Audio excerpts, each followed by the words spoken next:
And welcome. It's lovely to have you all joining us today for our OutCare chat today. I love having these chats, and we've got an amazing panel today. And it's beautiful to have you all joining us. For those of you who started, we've got people introducing themselves from all over the country in our chat feature. So feel free to join us, say hello and where you're listening from. And Valerie, you're in Truckee? That's amazing. I have a really good friend who lives in Truckee.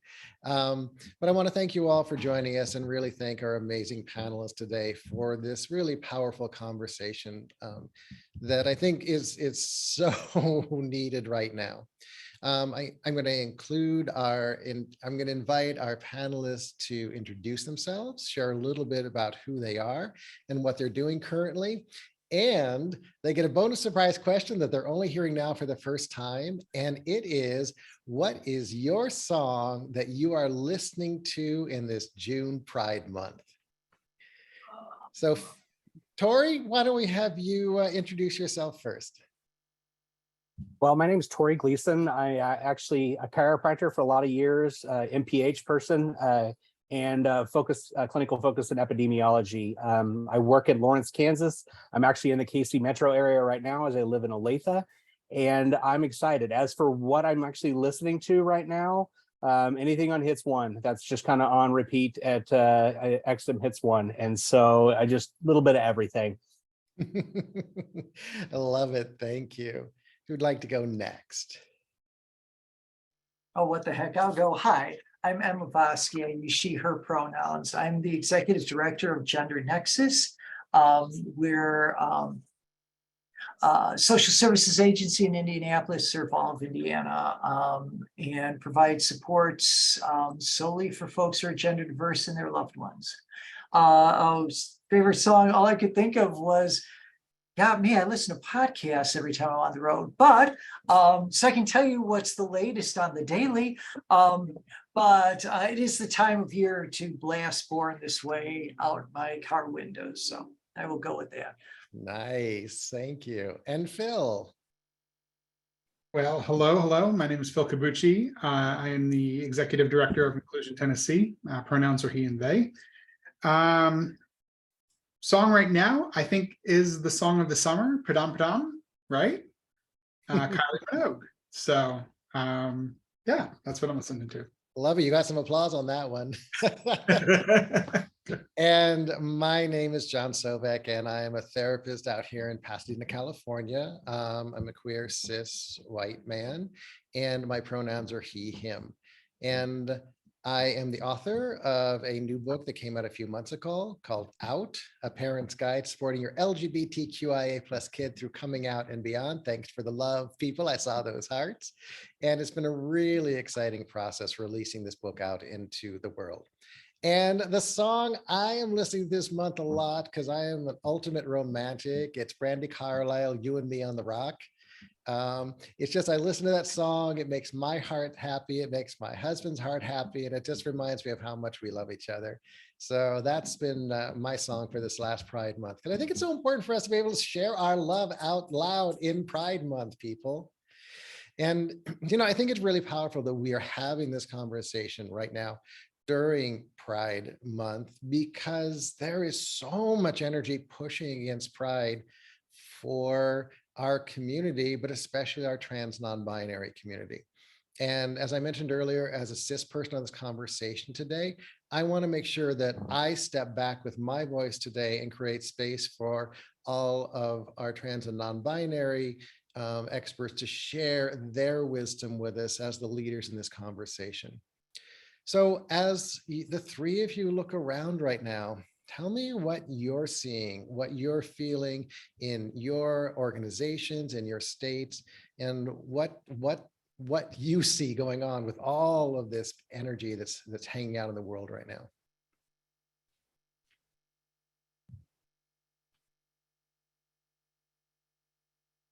Okay, so I guess I'm going to start at what I'm feeling is every day that I wake up, it's, so what's coming next? You know, we were on tenterhooks up until a couple of days ago.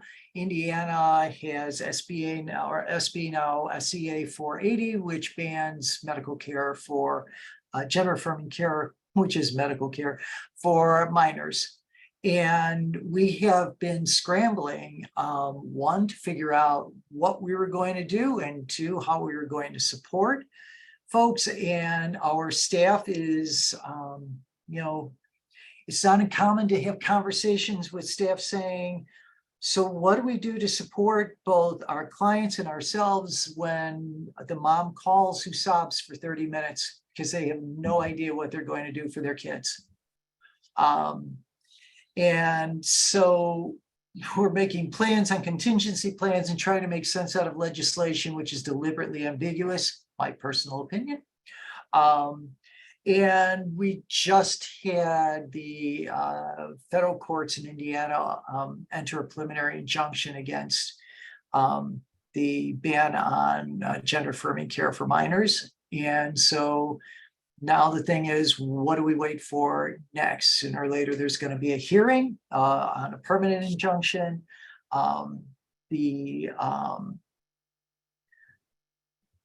We have to wait to see if the class action that's been filed is approved, because if not, who knows what happens with the injunction for everybody in the state. So it's just this constant sense of what's next. You know, I do believe that folks who pass this stuff want us to feel that way.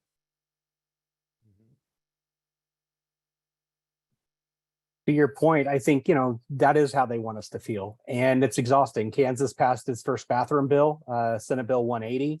And that's been something that's really been weighing heavy on my community and our community. And that, you know, there's no punitive damages in it yet. But as the talk has been, because, you know, luckily I work in Lawrence, Kansas, and we have non-discrimination agreements and protections there. My hospital that I work for, LMH Health, has been kind enough to say, use whatever restroom you want. And as has the local police department, as has a lot of officials have said, we're not enforcing this and it's discriminatory. And that's kind of gotten some pushback from lawmakers and others that you could tell this next session, they're going to try and put punitive damages in there as well when it comes to misdemeanor and the likes of that.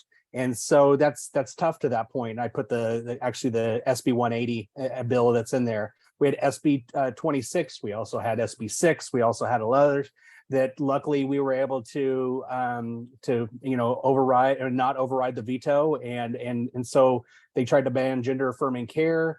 And we struggle with that as well, like many of the other states. And, you know, we're one gubernatorial change away from having this into law and having to fight this in the courts. And so what I can tell you on the patient side is, kids are exhausted. They're flat out tired. And I got a call from a provider in Western Kansas saying, hey, I've got a patient, I need some resources. They're told one thing, there's a lot of misinformation out there that they've been completely banned from access to care from a gender affirming care perspective. And so that's exhausting too, and it weighs on you heavy. Things in Tennessee are pretty bleak right now, pretty bleak. We are 9 days away from a ban on gender affirming care, which has already been pretty much stopped across the state for the most part for trans adolescents. So we have that, which has been weighing on us across the state of Tennessee. On top of that, just this week, Vanderbilt University Medical Center was forced to comply with a subpoena from our state attorney general on providing medical records to the state attorney general for over 100 trans patients, both adult and pediatric patients. And it is we're in a very horrible place for our trans community. And that's just part of it.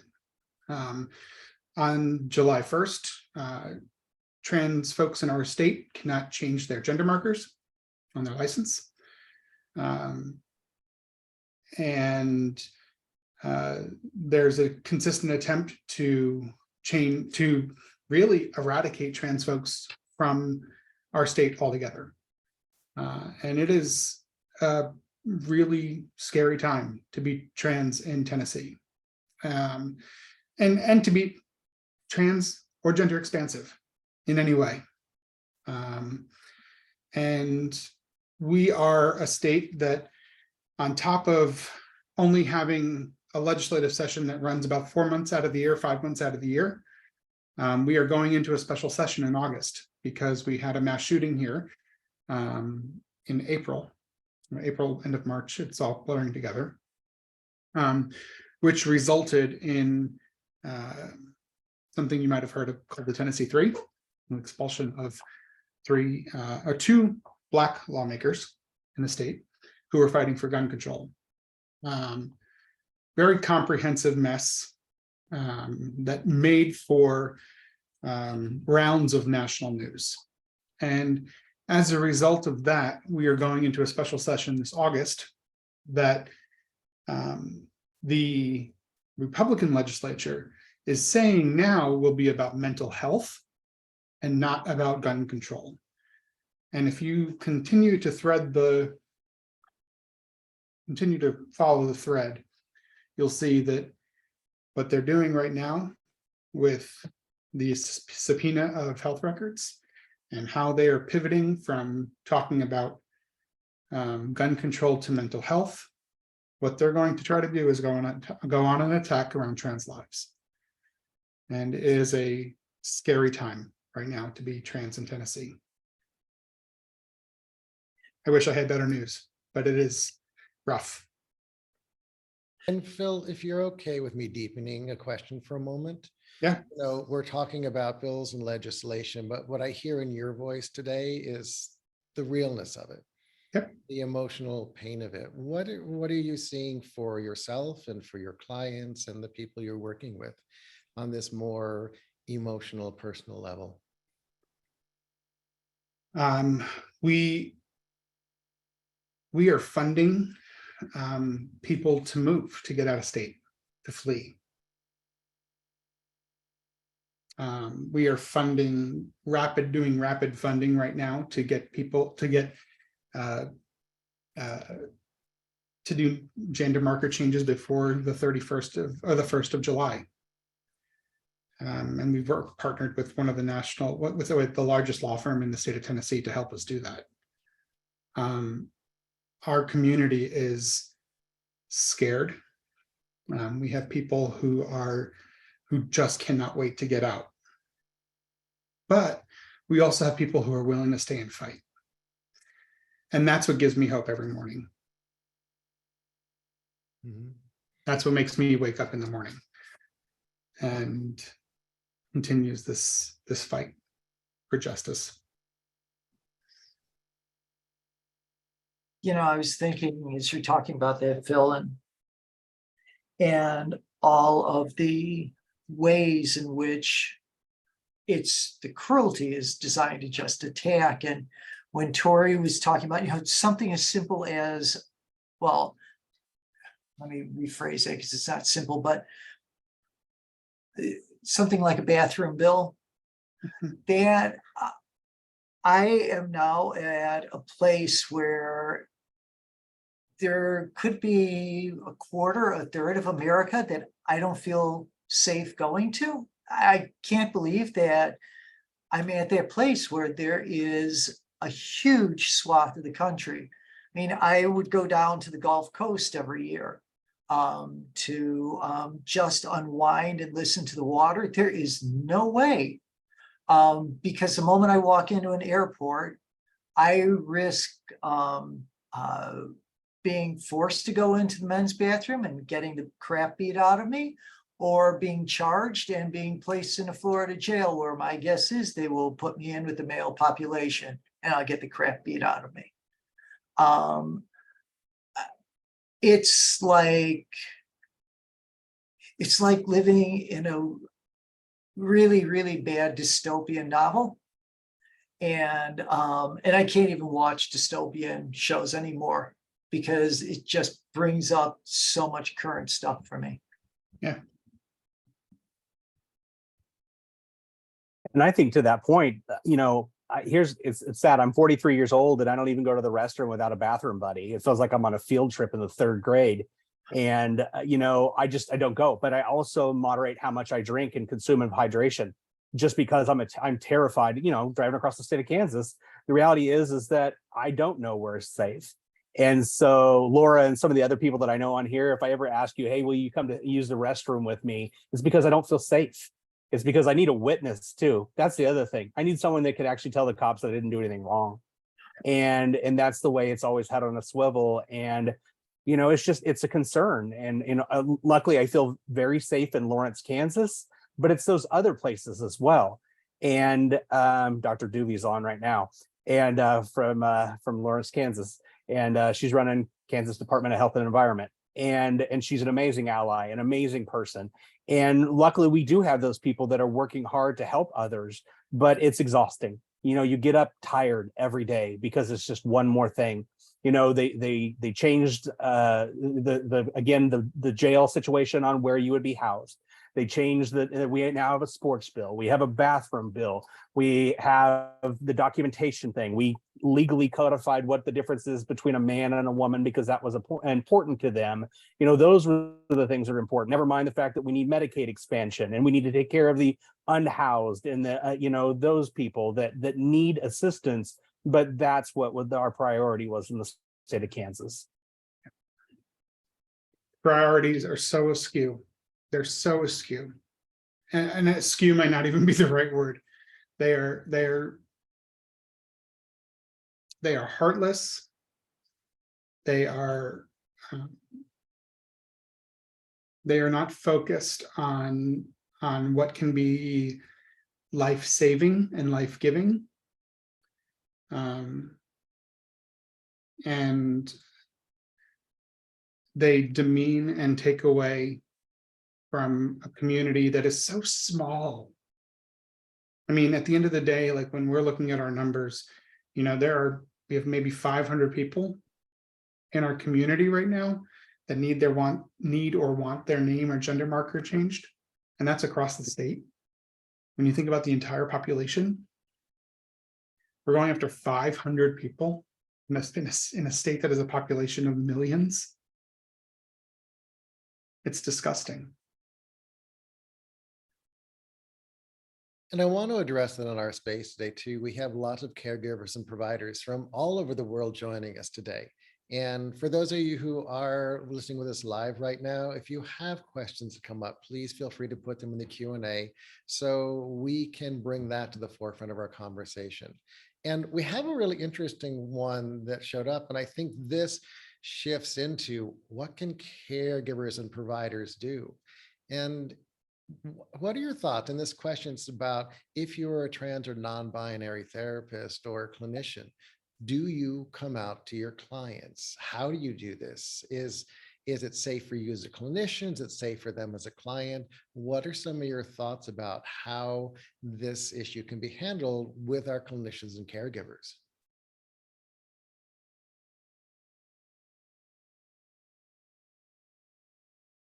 I guess I'll field that first. I came out in a community of less than 4,000 people in rural Kansas. And it's like, where's Waldo? I mean, there was no hiding who I was in Goodland, Kansas. And so was it safe to be me? Yes. And I couldn't take not being me any longer.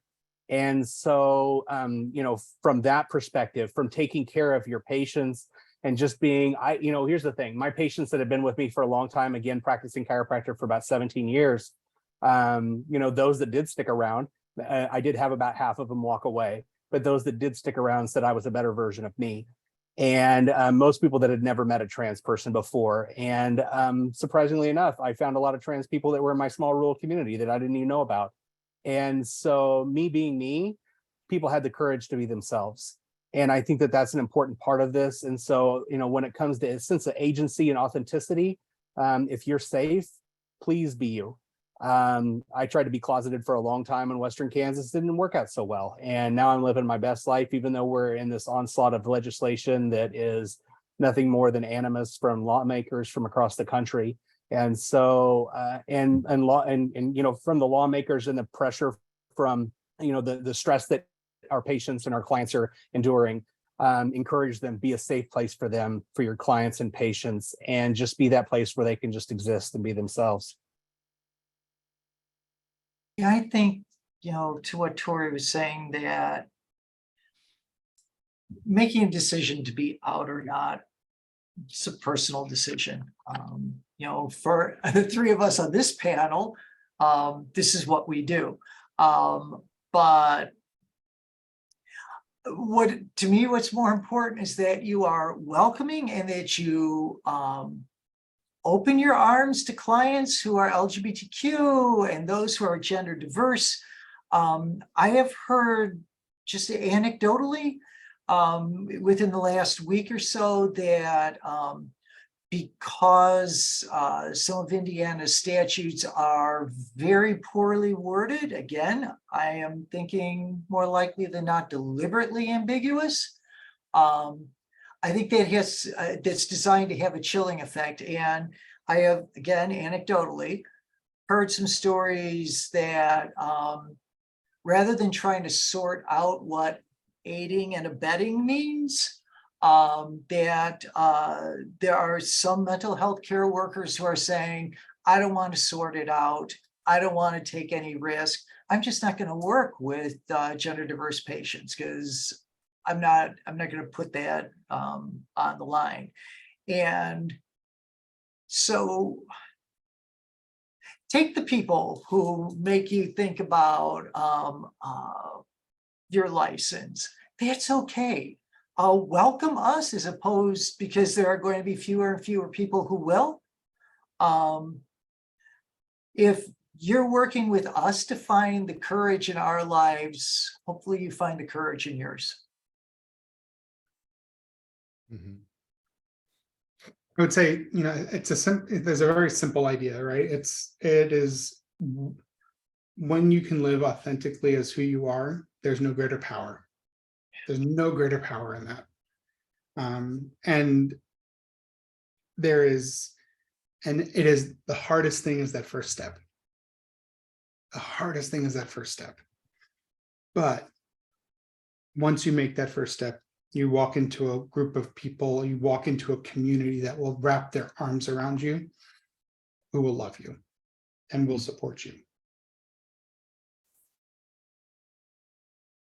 And moving this to the clinical side, what do you think some of our caregivers who are listening right now can do to improve their accessibility to a community that is living under all of this trauma right now? What steps can our clinicians take to improve what they're offering in their spaces to address the very real experience that so many people are going through right now?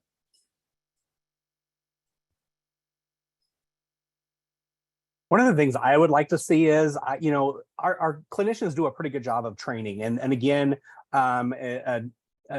Dr. Dustin on here has done some great research that's actually been published. And if you want to look at some really cool stuff, look them up on PubMed. If you're like me, you like to hang out there on evenings, and that's just where you Google things and PubMed things. But I think it's training the other staff. And then implicit bias should be yearly mandatory training, and trauma-informed care should be yearly mandatory training, not just for your clinical folks, but your non-clinical folks too, those that help support. And understand that trauma-informed care really does play a big role into a lot of us in the community, regardless of the alphabet we represent behind our name. We've been through a lot in healthcare, and there's a lot of discrimination we face. There's a lot of struggles there. And so being that physician or clinician champion, if you work in a group practice or hospital setting, being that person that you can teach and mentor other clinicians, I think is really important, because again, it oftentimes, 5 to 10 hours max that you're seeing in terms of medical school and residency and fellowship. It's very limited in terms of the number of hours you're putting in. So it's like classes that Dustin and others has helped develop that are available. And Dustin put together a wonderful course, and Chris as well, with the work of the team at our institution, which is wonderful. But those are the type of things that go a long ways. It's like the, implicit bias. Like, it's like going to a surgeon that only did one appendectomy in their life. I'm not going to that person. You have to do that. It's a perishable skill set. So continue to work.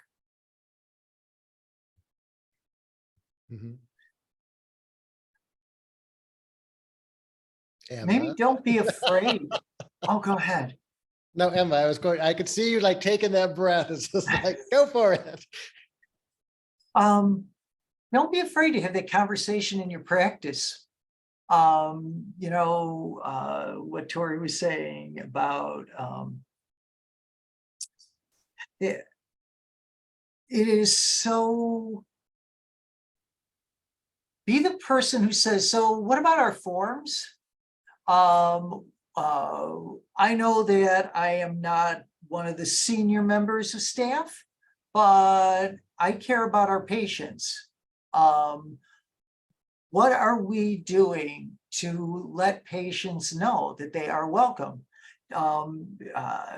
Do we have something on our website that makes it clear that patients are welcome? Or are we going to say, hey, it's okay for gender diverse folks to be out, but and take the blowback, but we're not going to say anything on our website. Let people guess if we are. Again, it's always nice to tell the marginalized community to be strong. It's not such a bad idea to also be strong in supporting that marginalized community. Just look at the simple things. Do you have a basket of pronoun pins that sits on your front desk so that when people walk in, they go, oh, okay, this is a place that's that lets me be who I am. And then the training piece was already talked about. Yes. Educate and educate and educate. You have to do 30 hours or whatever of training, whatever your increments are. Why wouldn't this be part of that training? I appreciate what both Tori and Emma said, but I also want to call attention to one other thing, is that our clinicians and our practitioners also need to take care of themselves, because what they are navigating and what they are dealing with is heavy. And if they are not personally taking care of themselves, that is a lot to weigh on an individual, right? So in Nashville, we have an organization called Healing in the Margins, and it is an organization that helps practitioners heal. And I think that is something that is so incredibly important. And I know that there's other organizations that are around the country that do very similar work. And it's just a matter of, it's things similar to counseling for the healers, sound baths, opportunities for massage, just for the healers to go and heal themselves. That is something that's so critically important to this work, because burnout kills. I've been there, I know it. I'm sure that there's other people on this call that also know that, and in the chat. It is critical to our work, because if we're burnt out, we can't perform. Well, and I do want to add something for a moment with that too, is I am an adult queer male. I've done a lot of work on myself, and I have found my strength in my community and my support systems. And yet when I wake up every morning and see these attacks, it is tearing part of my heart to pieces. And it is challenging to like put one foot on the floor, put the other foot on the floor, and take that breath and start the day being ready to address these issues. And for me, especially because I work with adolescents, they do not have all of the systems we have. And so if you are a clinician or a clinic or a doctor working with adolescents and trans non-binary kids, I think it's so important. And for parents, supporting them to really up that processing and checking in and caretaking, because everyone on this webinar today knows that our suicide rates are rising astronomically simply because of all of this vitriol and hate out there that kids do not have the ability to process. And I will step off my soapbox now. But I'm seeing it every single day with my kids. I am. Another thing too, though, that was brought up in our Q&A, and I think it's an important thing, and step in where you believe you might be able to address this, is we also need to look at our marginalized communities, communities of color, neurodivergent communities, immigrant communities, that are also being hit in very strong ways with all of this legislation, and that their access may be even more limited simply because of some of those multiple minority status pieces. And how might you address or speak to that?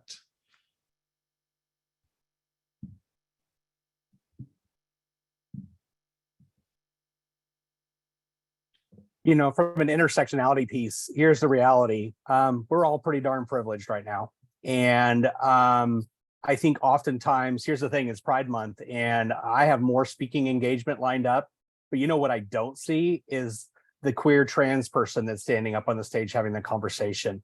And they always go to the chiropractor that's white, that's privileged, a parent, and I always get to be there. And it's not fair, it's not right.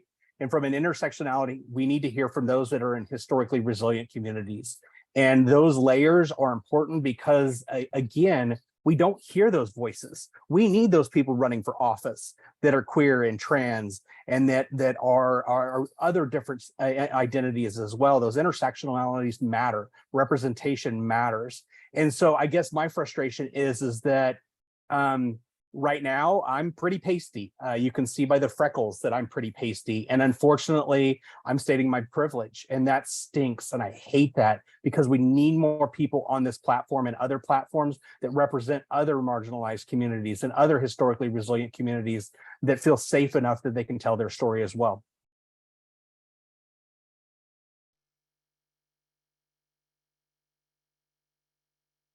Any other thoughts? I do want to add one other thing. Sorry, I'm hogging the mic here.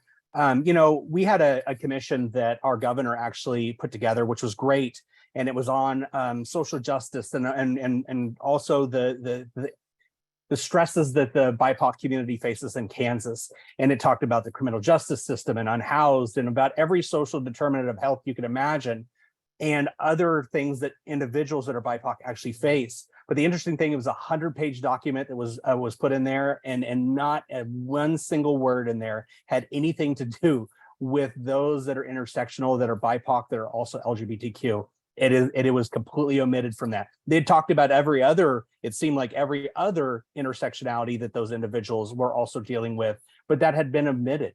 And so that's hard too, is there's this erasure, if you will, of LGBTQ within the BIPOC community. And so even in official documents that even tackle really tough subjects, that's really hard to see, because how do you see yourself in official documents if that part of you, that layer or intersectionality, is completely omitted from the final documents? Mm-hmm. Just looking at the statistics, because we do this as part of our trainings, is to talk about intersectionality and to look at, it is so straightforward if you look at rates of depression and anxiety amongst folks who are trans, and then folks who are trans of color, and folks who are trans of color and happen to be female or identify as female. It just increases, as you can actually see just numerically, how each layer of minority status in one fashion or another increases the impact, your ability to be well or housed, period, your income level, folks who are in poverty, the more minority statuses, whatever they are, that you layer on, the greater the harm. It's just so straightforward, and we should be so much more conscious of folks who are carrying even more of the load. Phil, anything you'd like to share on this? I think my panelists got it. Good. One of the things that I remember we've had in some previous panels talking about this, multi-minority status is the idea of, rather than waiting for people to come to your clinic or come to your office or come to your organization, the idea that we need to step out into communities and meet with the actual communities themselves. And I'm just wondering what your experiences have been with leading those types of campaigns, if you have, or how you could direct some of the people who are with us today to start that process in their office or their organization. It's for us, it's one of those things, it's one of those moments of reckoning that we've started in the last 3 to 6 months in terms of there are communities to which we are not, which we're not consciously reaching out. We're not making that effort. And so part of our work has been, and it's really just the start of it, is to bring in people from other communities who intersect with being trans or non-binary, and saying, okay, take a look at what we're doing and tell us what we're not doing, and how we should be reaching out, in what ways we partner with. One of the things I'm starting to learn is that we're really good at saying we need to reach out to these people, but we don't ask of ourselves what we ask of other groups, which is, we ask corporations, so how are you going to partner with us? We just don't want to show up in your place. How are you going to partner with us? And we haven't, as an organization, been asking intentionally that question of how are we going to partner with communities of color. So there's a whole change of mindset that we're just barely starting to go through. I would say that, that's part of the core of our work, right? When we started our organization, it was about going into the community. It was to hear our community, because we understood that there was a group of us that sort of formed this work, and we understood that there was a real lack of connection. There was a lack of community, that we came out for Pride. We had a great Pride celebration, but after those 2 days of the year, or after that month, there was such a lack of program, a lack of service, that we needed to do more. And so in all the years blend together, COVID brain, all that fun stuff. In 2000, oh my gosh, yeah, one of those years, 2019, yeah, that one. We did a community needs assessment, and in that during that year, what we did was we went around the city, and we spoke to people, and we wanted to know what their desires were. What did they want to know beyond? What did they want to see in terms of programming and service beyond Pride celebration? And we heard that they wanted a community center. They wanted better healthcare and resources and services. They wanted programming, and they gave us a whole list. And we whittled all that down into a bunch of resources and into 5 ideas. And we delivered a community needs assessment to the community. And then COVID happened. And what we learned, even during COVID, those needs not only were still there, but they became even greater. And so once we got through COVID, once we got through the first iteration of COVID, our organization was sort of born in Inclusion Tennessee. And we started engaging even greater in our community. And we started building out those programming, that programming right away. And it was all about engaging into the community. It was about building out the programming that our community wanted. And it started like fire. And now we're 2.5 years into our organization, and our community members are ecstatic about what we've built in just 2 years. And it's all because research, and getting out into the community and talking to people. And it can be little things, just by sitting and having a conversation with 5 people or having a conversation with 60 people. But it starts, you have to start somewhere. I want to say I'm a huge fan of community health workers. I am a cheerleader. I was a cheerleader in high school. I've never stopped being a cheerleader.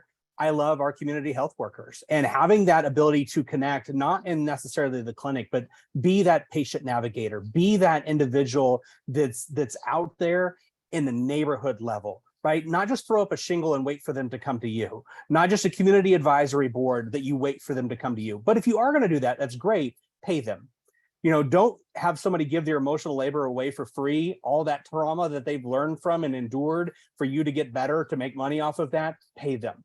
And I think that I can't stress that enough, is that when it comes to connecting with the community, connect at the neighborhood level. You know, it's often in those CHAWs, those community health assessments or needs assessments, oftentimes the demographic forms don't even represent the different intersectionalities of the people that are taking them. They're incredibly limited. They're not two question gender questions as is recommended. And again, there's not really best practices that it currently exist on how to operate a CHAW, on how to administer that. And that's a frustrating thing, is that, you know, if they don't see me for who I am, other than just the data, they don't really see me. They don't see my experiences. They don't see the things that I want, that I need in my community right now. And so ask the questions that represent who I am. Make sure that I exist on that data. Make sure I exist when you run your data visualization. Again, data nerd here. I want to see me up there, because that's what really matters, is that I see representation of me in the data. And then let's use data actually to drive outcomes and actually go that direction with it. Absolutely, Joy. Data matters. And, you know, if you're going to, I think at times we tend to forget, if you're looking at how to reach out to the community and serve, let's not forget that one other area of marginalization is for folks who have disabilities, or at least that's how it's defined, folks who are neurodivergent. For those of us who are gender diverse, there is a very strong intersection, for whatever reason, between neurodiversity and individuals who are trans and non-binary. We need to be conscious of, and I'm really fortunate, one of our social workers is very tied into the disability community. It keeps coming back. So we actually all need organizations that reflect all of the different communities within them. But I have somebody who comes back and says, okay, as we're thinking about holding this event, do we have spaces for folks who might be neurodiverse and need a quiet space? You know, those things that make other people feel welcome and let them know that we're conscious of their needs. We had an interesting question come in while you all were sharing about gathering information and data.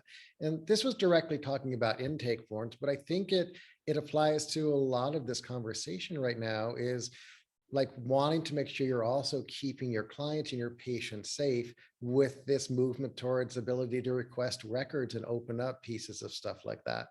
So are there any best practices that a clinician can take in trying to be affirming and supportive and create balance in their practice, but still want to keep their patients safe in this madness towards ability to request records? Any thoughts on that from any of you?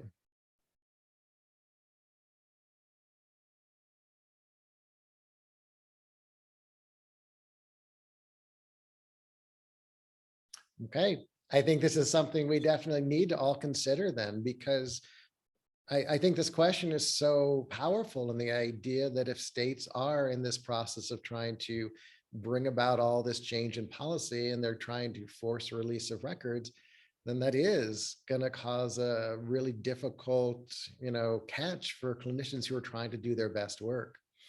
So I do want to clarify one thing. So in this Tennessee case with Vanderbilt, they are the state attorney general has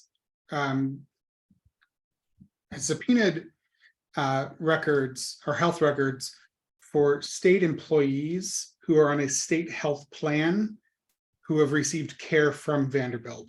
So there's a multi-step process there. Mhm. It is not necessarily that they have subpoenaed health records from some random resident of the state, and they're going to use it for a nefarious reason. So there is some positive in that, I guess. To me, makes me feel sick just to say that. But so to whoever's question was in the chat, I think you just answered it. Chelsea's question in the chat here. I think that it would be in a very extreme circumstance where there would be you would be working with some kind of a state employee, and you'd be taking state health insurance, where they would potentially even want to subpoena records. And even at that case, from my understanding, in this case, the state wouldn't even let them scrub names or information. So it was kind of like you have to do this no matter what. Mhm.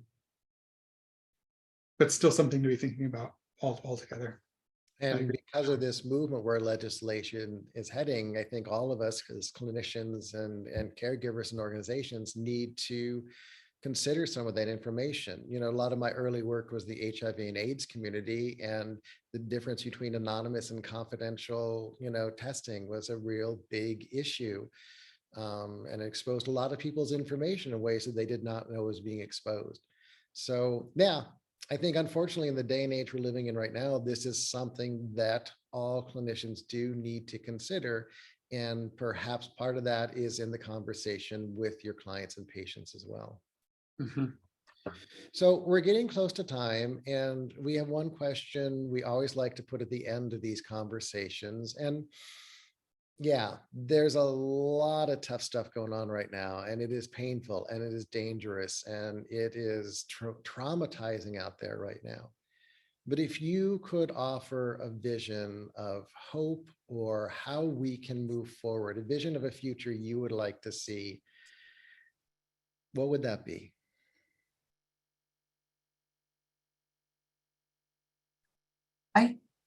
When at the moments when I'm down or other folks are, and things seem dark, God knows this is one of those times, I continually draw strength from the history of the ongoing civil rights movement, and the fact that there are some amazing biographies. There's an amazing trilogy on Dr. Martin Luther King, and part of what I draw from that, because it's a very dense series of books, is that they fought in every town, in every county, every month, every year for decades, and are still.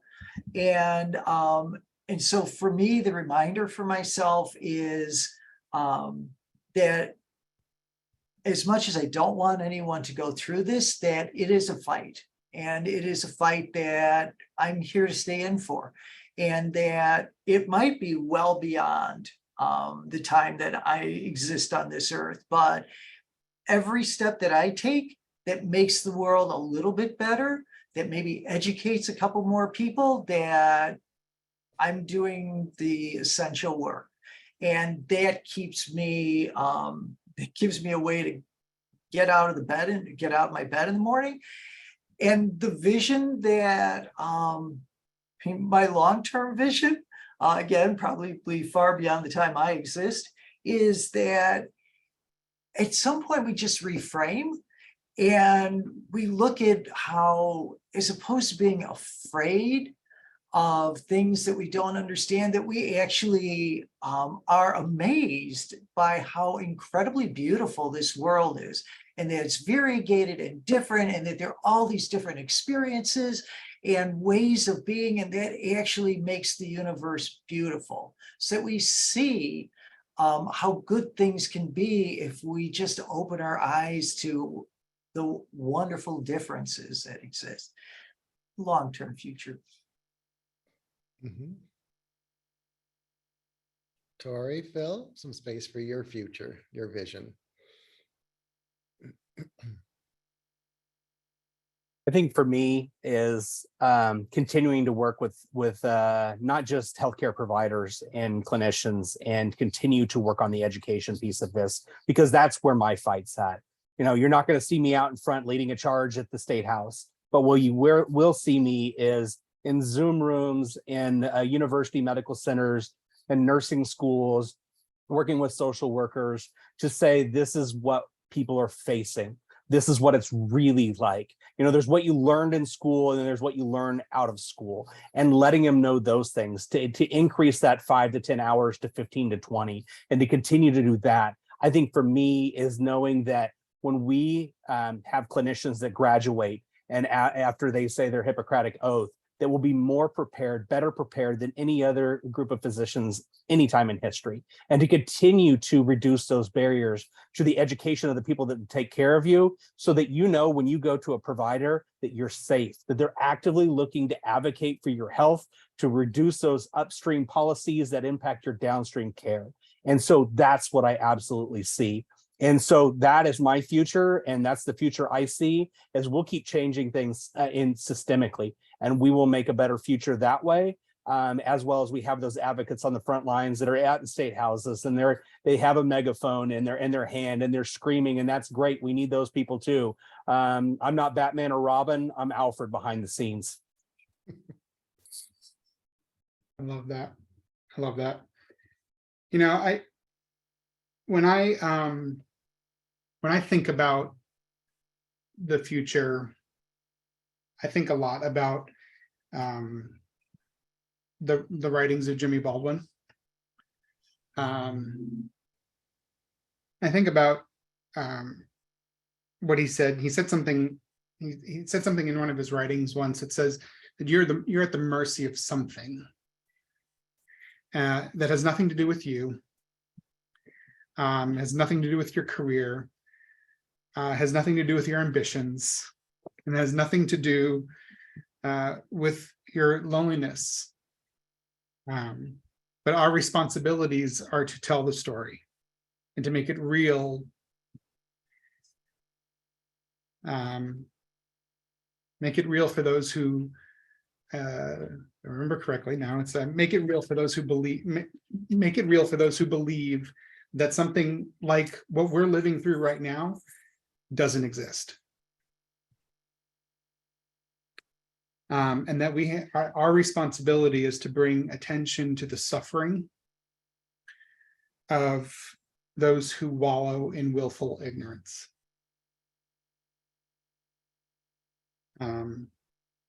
And that it is our responsibility at the end of the day to shatter every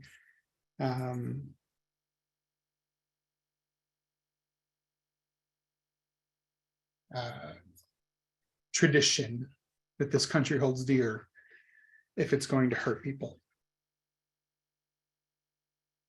So Thank you. And I want to thank you all for joining us today live, and those of you who are listening to the recording later, please feel free to reach out to outcarehealth.org with any questions that come up for you, or if you're seeking additional training for your group or organization. I am always so honored to be able to be part of these panels. I bask in the wisdom of what all of you have brought today, and I tip my hat, if I had one on today, to all the amazing and powerful work that you're doing out in the community. So just sharing a little bit with our audience today too, coming up for us, we got some actually some fun stuff. I gotta just break the mood here a little bit with OutCare Health. FIGS is one of our new sponsors. They're doing some great work with us. If you're in LA tonight, you can go to Moonlight Roller Rink and join a wonderful fundraiser, evening of fun and play there. If you're in San Francisco on the 26th from 6 to 9 at the Emporium Arcade Bar, there's going to be an event there, also connecting FIGS and Pride. And if you look in the chat on this, there is a sign up that you can do there as well. I want to invite all of you to join us next month, July 22nd, when we're going to continue our access to care for LGBTQ plus communities of color. And our focus in this episode is going to be with Latinx communities. So thank you all for sharing your expertise today. I send you blessings and love from Pasadena. Continue doing the good work and know that there are people out here who respect and love everything that you're doing. Thank you all so much. Have a beautiful rest of your day. Bye, friends. Bye Happy now. Pride. Happy